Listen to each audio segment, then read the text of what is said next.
গুড়ের দাম ভালো, তাই লাভবান সিরাজগঞ্জের আখ চাষিরা। প্রতি মণ গুড় বিক্রি হচ্ছে ২৫০০ থেকে ২৮০০ টাকা পর্যন্ত।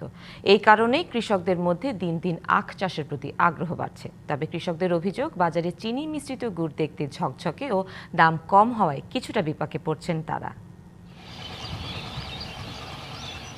সিরাজগঞ্জে অর্থকরী ফসল হিসেবে ধানের পাশাপাশি আখের আবাদ হয় বেশি। বিশেষ করে ঈশ্বরদী ১৬, ২৯, ৩৩, ৩৮ ও লতারিজ বা সি এবার আবাদ করেছে কৃষকেরা। বিঘায় ৪০ থেকে ৪৫ হাজার টাকা খরচ করে ১৫ থেকে ২০ হাজার টাকা লাভ করছেন তারা। এখানে ডিমাগুড়ের পাশাপাশি তৈরি হয় পাটাগুড় ও ঝোলাগুড়। কৃষকরা জানান, আখ দীর্ঘমেয়াদী ফসল হলেও অন্যান্য ফসলের চেয়ে খরচ কম হওয়ায় ও আখের দাম ভালো পাওয়ায় দিন দিন আগ্রহ বাড়ছে এখানকার কৃষকদের। আমরা কুশাল আবাদ করি, মানে সাদা কুশাল আবাদ করি, লাল কুশাল আবাদ করি। মানে ধানের খরচা তো অন্যান্য বিভিন্ন খরচা থেকে আমাদের কুশালের খরচাই মানে পোষাইতেছে।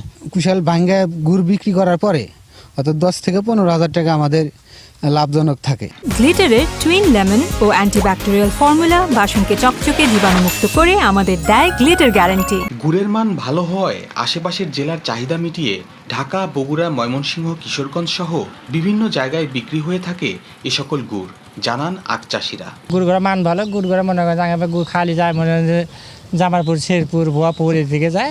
আমাদের গুড় সব জায়গায় যায়, এলাকার লোক খাইতেছে বা ঢাকা যায়। জেলায় আখের চাষ বাড়াতে কৃষকদের বিভিন্ন ধরনের সহযোগিতা ও পরামর্শের পাশাপাশি কৃষি বিভাগের পক্ষ থেকে নেওয়া হয়েছে বিভিন্ন ধরনের উদ্যোগ।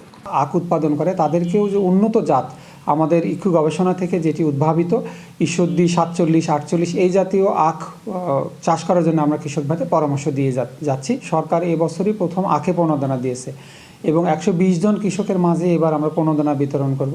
চলতি বছর জেলায় ৮৫০ হেক্টর জমিতে আখ চাষের লক্ষ্যমাত্রা ধরা হয়েছে, আর এখন পর্যন্ত অর্জিত হয়েছে ৬৫০ হেক্টর জমিতে। খালিদ হৃদয়, ডিবিসি নিউজ, সিরাজগঞ্জ।